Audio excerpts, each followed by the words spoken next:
요한복음 2장 11절 한 절 말씀입니다. 주신 하나님 말씀 제가 봉독해 올리겠습니다.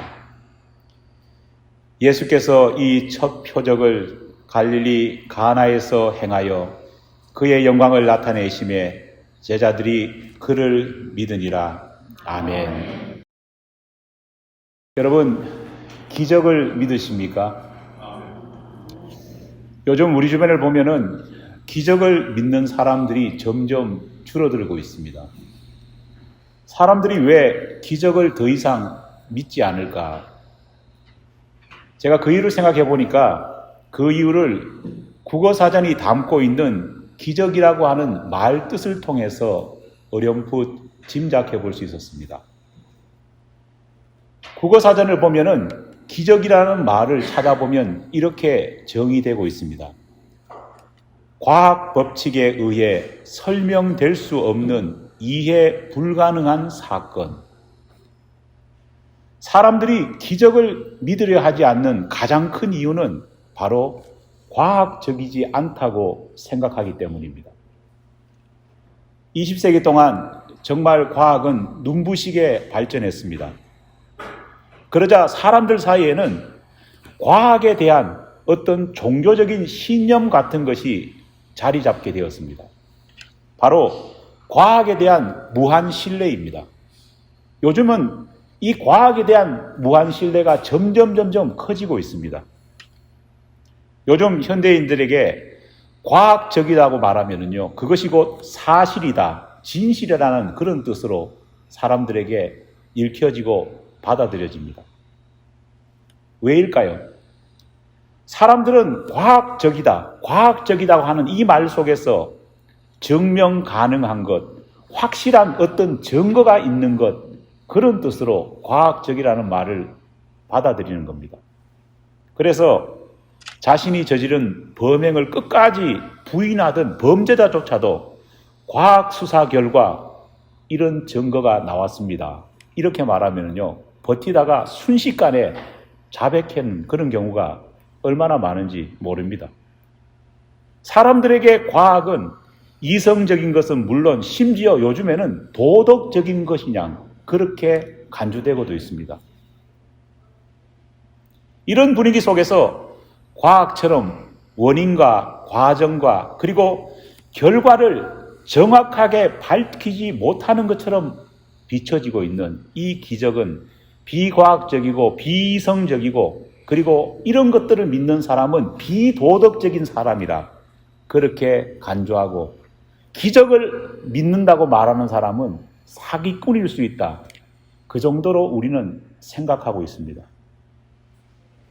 이런 상황 속에서 사실 우리 크리스찬들은 성경을 읽을 때마다 대단히 당혹스럽습니다. 여러분, 왜일까요? 세상은 기적을 비과학적이다, 비이성적인 것이다, 그렇게 말하고 치부하고 있지만 오히려 우리가 읽고 우리가 믿고 있는 성경을 보면은요, 기적에 대한 기사로 가득 차 있기 때문입니다. 우리에게 지금 당장 생각나는 기적 사건, 성경에 나오는 기적 사건, 대표적으로 어떤 것이 있을까요? 먼저 성자 예수님께서 성육신하신 사건 자체가 기적입니다. 삼위일체로 계신 하나님 중에 한 분이신 하나님이신 성자가 인간의 몸을 입었다. 신이 인간의 몸을 입었다. 여러분, 이것보다 더 큰 기적이 어디 있겠습니까? 전지전능하신 하나님께서 유한한 인간의 몸을 입으신 겁니다. 영원히 죽지 않는 신이 죽을 수도 있는 인간이 되신 겁니다. 예수님의 성육신 사건은 예수를 믿지 않는 사람에게는 비과학적이고 비상식적이고 비이성적인 것으로 비춰질 수밖에 없습니다. 다음으로 예수님께서 처녀의 몸에서 태어났다는 동정녀 탄생설 역시도 기적입니다. 여러분, 아이가 태어나려면 어떻게 해야 될까요? 정상적인 모습이라면은 한 남자와 한 여자가 만남을 가짐으로써 아이가 태어나는 것 아닙니까? 그런데 예수님의 탄생은 성경에 뭐라고 기록되어 있느냐? 성령의 역사를 통해서 남자를 경험해 보지 않은 처녀가 아기를 출산했다. 그렇게 기록하고 있습니다. 이것은 예수님께서 물리를 걸으셨다는 그런 일이나 예수님께서 죽음에서 다시 부활하셨다는 그 기적만큼이나 비과학적이고 비이성적인 것처럼 사람들에게 비춰집니다. 세 번째로 기억할 수 있는 성경의 기적 사건 중에 하나는 오병이어의 기적입니다. 보리떡 5개와 물고기 2마리로 남자 장정만 5,000명, 여자와 어린이, 노인들까지 다 합치면은요, 좋기 2만 명이 훌쩍 넘는 사람들이 한꺼번에 배불리 먹었다는 것. 이 역시도 비과학적, 비이성적인 그런 사건으로 비춰질 겁니다. 마지막으로 기억할 수 있는 대표적인 사건이 바로 오늘 본문에 나오는 예수님께서 가나 혼인잔치에서 물로 포도주를 만드신 이 사건입니다. 공생의 기간 예수님께서는 중풍병자도 고치시고 문둥병자도 고치는 이런 치유 사건을 많이 일으켰습니다. 사람들은 이걸 보고 뭐라고 말합니까? 미러클, 기적이라고 말합니다. 하지만 앞서 말했던 기적 사건과 비교해 보면요, 이런 예수님의 치유 사건은요, 기적처럼 보이지도 않습니다. 심지어 성경에서는 예수님께서 회당장 야이로의 죽은 딸을 살리셨고, 죽은 나사로, 무덤에 들어가 있던 나사로까지 살리신 그런 기적이 기록되어 있지 않습니까? 이렇게 셀 수 없이 많은 기적의 이야기로 성경이 가득 채워져 있고 꽉 채워져 있는데 어떻게 우리 크리스찬들이 기적이 없다 말할 수 있겠습니까? 어떻게 성경에 이렇게 많은 기적 이야기가 있는데 어떻게 우리가 기적을 믿을 수 없다 그렇게 말을 할 수 있겠습니까? 기적을 우리가 믿지 않는다면요, 우리는 성경의 절반 이상의 내용을 믿지 않는 것과 동일한 것 아니겠습니까? 그렇다면 이런 과학주의적인 시대에 우리 크리스찬으로서 살면서 우리가 과연 이 기적을 어떻게 이해하고 어떻게 이 기적을 다른 사람들에게 얘기할 수 있을까요? 앞서 요즘 사람들이 기적을 믿지 않는 이유를 증명할 수도 없고 그것에 대한 증거도 찾을 수 없는 비과학적, 비이성적인 것 때문에 사람들이 믿지 않는다. 그렇게 말씀드렸습니다. 바꾸어 말하면 현대인들은요, 증명할 수 있는 것, 증거가 분명한 것이어야지만이 소위 과학적인 것이라 믿습니다. 여러분, 우리 자녀들이나 손자, 손녀들에게 뭐 말을 하면은요, 다짜고짜 말하는 게 뭡니까? 증거 있어부터 말하지 않습니까? 그런데 여러분 한번 생각해 보십시오. 오늘 우리가 소위 과학적이라고 말하는 이 과학적인 것이 정말 모두가 증명되고 확실한 증거가 있는 것일까요? 언젠가 아이들과 함께 뉴욕 자연사 박물관을 관람하러 간 적이 있습니다. 아마 여러분 가운데도 뉴욕 자연사 박물관 유명하니까 많이 가보셨을 겁니다. 수많은 과학관이 있지 않습니까? 하루를 봐도 다 보지 못합니다. 그런데 그날 제 눈에 특별하게 눈길을 끈 섹션이 있는데 바로 우주의 기원을 알려주는 우주관이었습니다. 끝없이 광활한 이 우주가 어떻게 생겨났을까 궁금했습니다.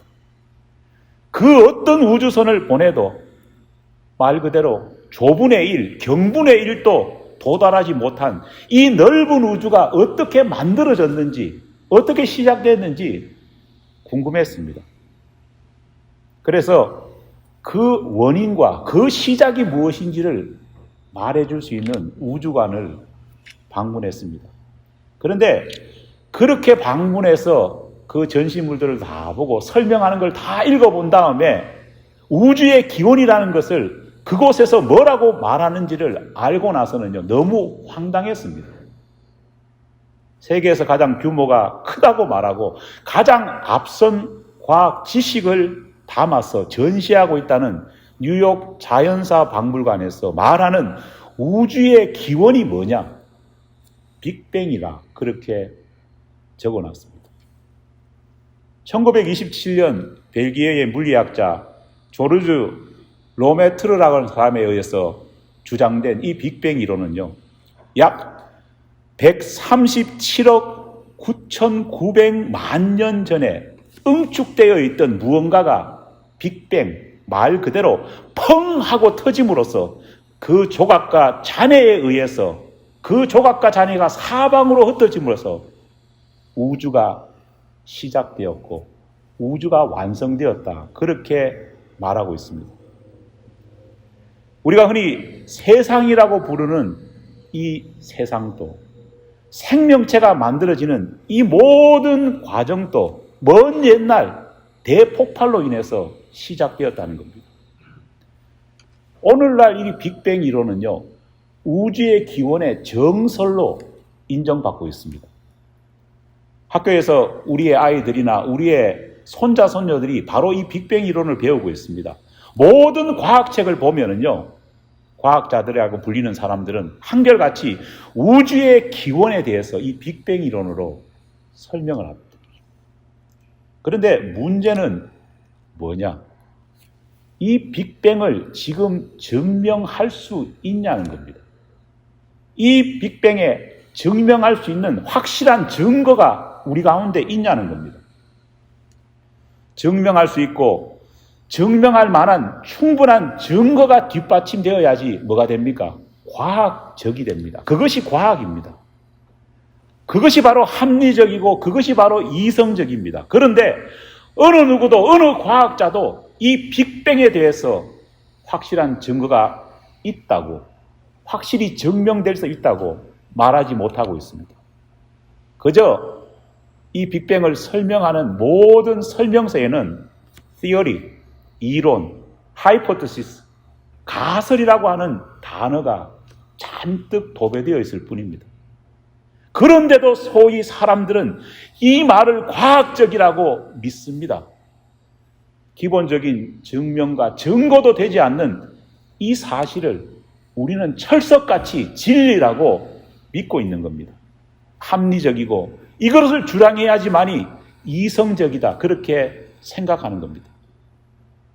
성경에 나오는 사건들을 증명할 수도 없고 증명할 증거도 없다고 그렇게 신하니 기적이니 그렇게 취급하던 우리가 똑같이 증명되지도 못하고 증거도 가지고 있지 않는 이 빅뱅에 대해서만은 입장과 태도를 완전히 바꾸어서 과학이라고 말하고 맹목적으로 신뢰하고 있는 겁니다. 그렇다면 그런 빅뱅, 대폭발이 어떻게 일어났느냐? 박물관에서 설명하는 내용을 보니까요, 더욱더 기가 찹니다. 빅뱅이 어떻게 일어났느냐? 증거와 증명을 써놨는데 그게 뭐냐? 우연에 의해서 일어났다 말합니다. 사실 이걸 읽고요, 너무 실망했습니다. 왜냐하면 원래 과학이라는 것은 우연이라는 것을 인정하지 않습니다. 과학은 필연을 이야기하지 않습니까? 반복적으로, 우연이 아니라 반복적인 증거를 찾아내는 것이 과학 아닙니까? 왜 코로나 바이러스의 백신을 개발하면서 그렇게도 1상, 2상, 3상까지 계속해서 사람들에게 주사하고 자료를 모으는 것일까요? 왜 지금 또 주사를 맞은 사람들이 어떤 결과를 보이는지, 어떤 증상을 보이는지 지금 또 계속해서 자료를 모으는 걸까요? 그것은 바로 우연이 아니라 필연이라고 하는 그런 것들을 찾기 위해서가 아니겠습니까? 그런데 우주의 시작, 세상의 시작을 대폭발이라고 하는 우연에 의해서 시작되었다. 여러분, 너무 황당하고 웃기지 않습니까? 그렇게 만들어진 우주 속에서 지구가 어떻게 만들어졌느냐? 우연에 의해서 만들어졌다고 또 말합니다. 그 지구 속에서 생물이 어떻게 진화했느냐? 우연히 그러다 보니까 진화했다는 겁니다. 인간이 어떻게 만들어졌느냐? 원숭이에서 우연한 어떤 상황 속에서 인간이 분해가 커지고 만들어졌다는 겁니다. 결국은 뭐냐? 설명하는 모든 것의 링크가 다 우연입니다. 모든 핵심적인 일들의 링크는 다 우연으로 만들어져 있는 겁니다. 그날 제가 자연사 박물관에서 우주관을 보면서 깨달은 과학적 진리가 있습니다. 여러분 그게 뭔 줄 아십니까? 수많은 우연이 겹쳐지면 반드시 필연이 된다라고 하는 그런 법칙을 알아냈습니다. 그날 제가 좀 짓궂게도 거기 이제 할아버지나 또 청소년들이 도우미로 서 있지 않습니까? 그 친구한테 제가 그렇게 한번 물어봤습니다. 빅뱅이 우주의 시작이라고 하는데 그러면은 응축된 것이 팡 폭발했는데 그 빅뱅이 일어나기 전에는 어땠는지를 물어봤습니다. 되게 황당해했습니다. 그 친구 대답이 뭐냐? I don't know랍니다. 모른답니다. 또 무엇으로 대답할 수 있을까요? 우연. 다 우연 아니겠습니까? 우리가 흔히 과학이라고 믿고 과학적이니 진실이니 사실이겠거니 하고 믿는 것들은요. 어떻게 보면은요. 우연에 의해서 아니 잘 모르겠다는 것으로 의해서 그렇게 만들어진 겁니다. 그런데 놀라운 것은요. 성경에 나오는 기적, 이 기적에 대해서 성경은 우연히 기적이 일어났다. 그렇게 말하지 않습니다. 여러분 성경 한번 읽어보십시오. 하나님께서 일으키신 모든 기적 사건에는 우연히 예수님이 하다 보니까 기적을 일으켰었다. 우연히 하나님이 어떻게 하다 보니까 천지가 창조되었다. 그렇게 말하지 않습니다. 성경에서 모든 기적 사건에는 하나님께서 뜻을 두셨고 분명한 목적이 있고 분명한 증거가 있다. 증거를 제시하고 있다는 겁니다. 말도 안 되고 이성적이지 않다고 생각했던 그 기적에 대해서 성경은 오히려 명확한 증거와 명확한 뜻을 증명하고 있다는 겁니다. 어떤 의미에서 본다면요, 성경에 기록된 수많은 기적들을 보면 우리의 눈으로는 낯설고 우리의 생각적으로 보면 일상적이지 않을 수 있습니다. 하지만은 성경을 읽어보면은 하나님의 시각에서 보면은 지극히 일상적이고 반복해서 일어나는 흔한 일이 바로 뭐냐? 기적이라는 겁니다. 물론 모든 성경에 기록되어 있는 하나님의 기적을 정말 지렁이 같은 인간, 마른 막대기 같은 우리가 다 이해할 수는 없습니다. 그렇다면 우리가 하나님이죠. 하지만 성경을 읽어보면요, 기적은 더 이상 특별한 것이 아니라 오히려 하나님 앞에서는 일상적인 것이고 예측 불가능한 것이 아니라 예측 가능한 것이 바로 기적입니다. 늘 하나님께서는 기적을 베푸시면서 또 놀라운 것은요, 하나님이 만드신 법칙을 위배하는 것이 아니라 늘 그 법칙의 순리대로 따라서 기적을 일으키시는 모습도 우리는 성경을 통해서 찾아볼 수 있습니다. 여러분 이게 무슨 말이냐? 먼저 하나님께서 베푸신 기적은요, 우리가 보기에는 세상 법칙을 깨트리시는 특별한 일로 보이지만 가만히 보면 하나님께서는 기적을 일으키시면서 철저하게 하나님이 태초에 만드신 그 법칙, 인간에게 허락하신 그 법칙을 훼손하지 않으시고 하나님조차 따르시고 계신다는 것을 우리는 발견할 수 있습니다. 비록 마리아가 성령에 의해서, 남자가 아니라 성령에 의해서 아이를 임신했지만은요, 하나님께서는 그렇게 마리아가 임신한 아이를요, 마리아가 임신하자마자 바로 태어나게 하시지 않았습니다. 성령이 마리아의 뱃속에 아기를 잉태하게 난 다음에 하루 만에 갑자기 배 아프다 해서 확 태어나서 예수님이 나신 것 아니지 않습니까? 예수님도 10달을 채워서 마리아의 몸에 나왔습니다. 그렇게 태어난 예수님이 갑자기 태어나자마자 영어를 주주주주 외우고 헬라어를 외우고 히브리어를 외운다. 그렇게 기록되어 있습니까? 아닙니다. 예수님도 똑같은 어린아이 시절을 보내셨다는 겁니다. 이게 뭐냐 하면요, 하나님의 분명한 기적이었지만 하나님은 무리수를 던지지 않았습니다. 저 같으면은요, 구원이 급한데, 인류의 대속적인 죽음이 급한데 빨리빨리 예수님을 키우고 빨리빨리 이 모든 과정이 지나갔으면 얼마나 좋겠습니까?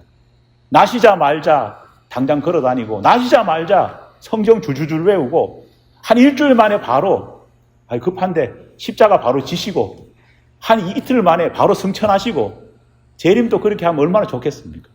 하지만 예수님은 그런 모습으로 나시고 자르시지 않았습니다. 하나님은 성자 예수님을 그렇게 우리에게 주신 법칙을 위반하면서까지 하지 않았다는 겁니다. 기적이 있었음에도 불구하고 하나님은 인간에게 주신 법칙을 따르셨습니다. 하나님께서는 두 번째로 기적을 베푸시는 과정에서요, 물론 성경 읽어보면은요, 이 과정의 시간을 단축시키는 일들은 더러더러 있었습니다. 하지만은 아무리 그 시간을 조금 단축시킨다고 할지라도 그 기적이 그냥 일어난 것이 아니라 수고와 노력의 결과로 항상 일으켜 주셨다는 겁니다. 여러분, 하나님의 기적은 우연이 없습니다. 아까 말했던 것처럼 자연사 박물관에는 전부 다 우연이지만은 하나님의 기적에는 우연이 없습니다. 믿습니까? 대충 하나님이 그냥 이루시는 것이 없다는 겁니다. 편하게 어떤 수고도 없이 기적이 일어나느냐? 아닙니다. 그것은 샤머니즘의 기적일 뿐입니다. 오늘 본문 말씀을 보면은요, 물로 포도주를 만드신 사건 역시 그렇습니다. 하나님이 이 기적을 행하시면서 시간을 단축시키는 것은 맞았지만은 수고와 노력을 완전히 배제하고 그냥 사람에게 뭐 던져주시듯 포도주를 주셨느냐? 그렇지 않다는 겁니다. 설교 준비하면서 한번 생각을 해봤습니다. 가장 편한 가나 혼인잔치에 물로 포도주를 만들어주는 방법이 뭘까? 뭐 구태여 도랑아리 6개에 종들을 시켜가지고 물을 불 필요가 뭐 있습니까? 힘들잖아요, 그죠? 당시에 도랑아리는요, 제 키보다 더 큰 항아리입니다. 여기 물 보려면 얼마나 크겠습니까? 얼마나 힘들겠습니까? 수도가 바로 옆에 있는 것도 아니고 물을 길어와야 되는데요. 그 수고를 종들에게 감당시키셨습니다. 그리고 물이 다 찾아 예수님은 잠시 또 기다리셨습니다. 그리고는 그 물을 다시 어떻게 합니까? 떠서 연회장에 일일이 또 갖다 주라고 말합니다. 제가 만약에 가장 편하게 하나님 방법을 사용한다면요, 그냥 연회장에 있는 컵에 자동적으로 리필을 해줬을 겁니다. 그렇지 않겠습니까? 컵이 있는데 그냥 포도주가 쫙 올라오면 얼마나 좋겠습니까? 뭐 하나님 전능하신데 이거 못하겠습니까? 그렇다 하면은요, 뭐 포도주가 떨어졌다고 걱정할 필요도 없지 않습니까? 그냥 컵에서 쫙 리필하면 그만인데요. 하지만은 구태여 예수님께서는, 하나님께서는 이 수고의 과정을 거치게 하셨다는 겁니다. 하나님의 기적은 그냥 이루어지는 것이 아니라는 것을 보여주기 위함이고, 하나님의 기적은 인간에게 주신 법칙을 훼손시키는 것이 아님을 보여주신 겁니다. 여러분, 전에 제가 설교에서 오병이의 기적에 대해서 이야기 드린 적이 있습니다. 그때도 어떻습니까? 가장 편한 방법이 뭡니까? 뭐 애 불러가지고 보리떡 5개와 물고기 2마리 찾을 필요도 없습니다. 옛날에 하나님께서 광야에서 보여주셨던 것처럼, 만나와 메추라기처럼 그렇게 하셨다면 얼마나 편하겠습니까? 갑자기 배고프다 하는데 옆에서 만나가 두루룩 떨어져가지고 먹게 하시고, 갑자기 배고프다 하는데 어디서 메추라기가 날아가 머리에서 막 떨어진다고 한다면요, 수고할 필요가 없습니다. 하나님은 그렇게 하실 수 있는 분입니다. 믿습니까? 그런데도 구태여 아이를 찾게 하시고, 그 아이가 가져온 것을 축사하게 하시고, 사람들을 다 나누게 하시고, 제자들을 풀어서 그 많은 사람들에게 직접 가서 나눠주게 하셨습니다. 말이 2만 명이죠. 2만 명의 밥 나눠주기가 얼마나 힘들었습니까? 고작 40명밖에 되지 않는 우리 교회도 친교 시간이 되면요, 밥 나누기가 힘들지 않습니까? 우리 최영미 사모님 빨리 밥 받아가세요 말해도 말도 안 듣고 2만 명이나 된다면요 말 안 듣는 사람 얼마나 많겠습니까? 여기 가라 가면 저쪽으로 가고 밥이 어딥니까? 밥 나누는 것도 찾지도 못할 겁니다. 그런데 구태여 하나님께서는 이런 수고를 감당하시면서 기적을 베푸셨습니다. 왜일까요? 기적은 우연이 아니고 기적은 노력 없이 그냥 떨어지고 주어지는 것이 아니라는 것을 보여주기 위함입니다. 기적은 하나님이 베푸신 인간에게 주신 자연 법칙을 무조건 위반하는 것이 아님을 보여주셨습니다. 저는 오병이어의 기적을 보면서요, 하나님께서 기가 막히게 시간을 단축하셨구나 생각을 해봅니다. 여러분, 비단 가나 혼인잔치가 아니더라도 정말 우리 일상 속에는요, 포도주가 만드는 과정을 보면은요, 그 자체가 뭡니까? 기적입니다. 요즘엔 그렇지 않지만은 옛날에는 교회에서 성찬을 하면은 장로님 집 가정에서 직접 포도주를 담았습니다. 저희 아버님도 장로님이기 때문에 저는 어릴 때부터 제가 한 6살 그 정도부터 우리 집에 늘 교회에 드릴, 교회에 봉헌할 포도주를 저희 할머니와 어머니가 담았습니다. 물론 실수로 제가 그거 한번 훔쳐 먹다가 술에 취해가지고 우리 어머니한테 엄청 맞은 적이 있습니다. 예. 그러면 그 포도주 이렇게 이제 걸러가지고 교회에 갖다 주고 나서 뭐 합니까? 포도 찌개미가 남아 있습니다. 하필은 우리 어머니가 실수하셔가지고 그거를 주방에 그냥 올려놓고 갔어요. 제가 가서 그걸 먹어보니까요, 달싹합니다. 근데 그걸 먹으면은요, 굉장히 독합니다. 도수가 엄청납니다. 근데 먹으면 먹을수록 술에 취하기 때문에 더 맛있습니다. 제가 기억은 안 나는데 우리 누님이 가는데 엄마가 금요 예배를 마치고 은혜 충만하게 받는데 어린 네가 엄마한테 막 대들더라. 포도주를 만드는 과정을 저는 많이 보고 컸습니다. 그런데 어떻게 보면은요, 포도주 만드는 것이 기적이라고 생각됩니다. 여러분 그렇지 않습니까? 어떻게 보면은 포도가 자라는 과정도 그렇잖아요. 아무 맛도 없는 물, 아무 맛도 없는 태양, 아무 맛도 없는 흙이 묘정인가한 것을 조화를 이루어가지고 그 달콤한 포도가 된다는 것이 기적적인 것 아닙니까? 맛없는 것들이 모여서 단맛이 나는 맛있는 것이 된다는 겁니다. 포도주를 담을 때도 그렇습니다. 그냥 포도 집어넣어놓고 그냥 기다리지 않습니까? 요즘에야 뭐 인공감미료나 뭐 이런 거 다 집어넣지만은 예전에는 그냥 포도 집어넣어놓고 그 위에 솔 있잖아요, 솔. 그것만 몇 개 집어넣어놓고 그냥 기다립니다. 그런데 기다리다 보면은 포도가 물이 생기기 시작하고 나중에는 포도즙이 되는 것을, 그리고 또 포도주가 되는 것을 저는 봤습니다. 여러분 이것이야말로 무에서 유가 창조되는 것 아닙니까? 단맛 하나 없는 것 속에서 포도가 연글고 정말 아무런 알코올 도수 없는 데서 정말 알코올 도수가 익어가 나오는 것이, 이것이 바로 무에서 유를 창조하신 하나님의 기적이, 작은 기적들이 일어나는 것 아니겠습니까?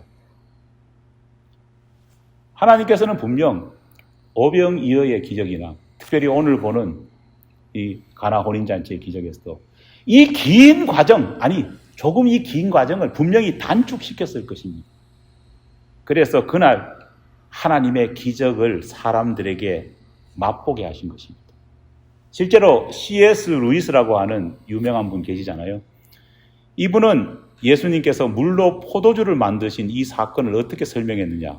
그 사건은 하나님께서 몇 달에 걸쳐서 행해져야 할 긴 여정을 일방적으로 훼손하신 것이 아니라 은혜 아래 시간을 단축시킨 사건이다. 나는 그렇게 믿는다. 그렇게 말씀했습니다. 바로 기적을 이분은 하나님의 지름길이다. 그렇게 표현하고 있습니다. 하나님께서 우리를 위해 오늘 또 분명 기적을 일으켜 주고 계십니다. 믿습니까? 예수님의 기적의 역사는 오늘 우리 가운데서도 분명히 일어납니다. 놀라운 것은 그것이 단순히 우리가 흔히 생각하는 초자연적인 방법만이 아니라 지극히 우리의 일상적인 삶 가운데서도 일어납니다. 오히려 이율배반적이고 너무 기적이 일상적으로 우리 주변에서 많이 일어나다 보니까요, 기적이 기적 아닌 것 같이 우리가 취급하며 살아가고 있는 겁니다. 여러분 가운데에 병이 있으신 분 있잖아요. 같이 기도하잖아요.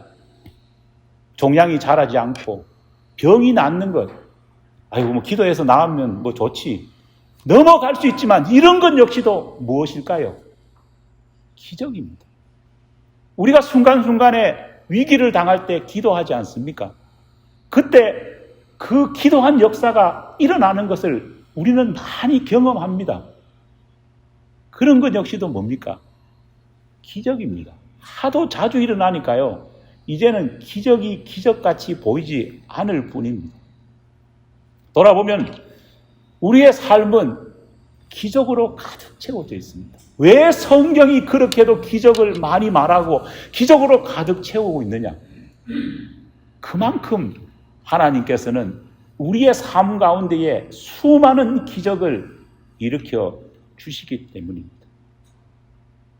나의 삶에 일어나는 작은 일들을 크게 보고 오히려 내 삶 가운데 하나님이 이렇게 많은 기적을 이루어 주시는구나, 우리가 깨달을 수 있어야 됩니다. 저도 지난 1년간 돌아보면요, 저 개인적으로 저희 가정에도 기적 같은 일들이 참 많이 일어났음을 고백합니다. 여러분에게도 동일하리라 믿습니다. 사랑하는 여러분, 예수님을 믿고 하나님을 믿는 우리 모두는 싫든 좋든 기적의 수혜자로 선택받았습니다. 앞으로도 주님께서 일으켜 주실 이 수많은 기적을 경험하고 맛보는 저와 여러분이 되기를 간절히 축원합니다.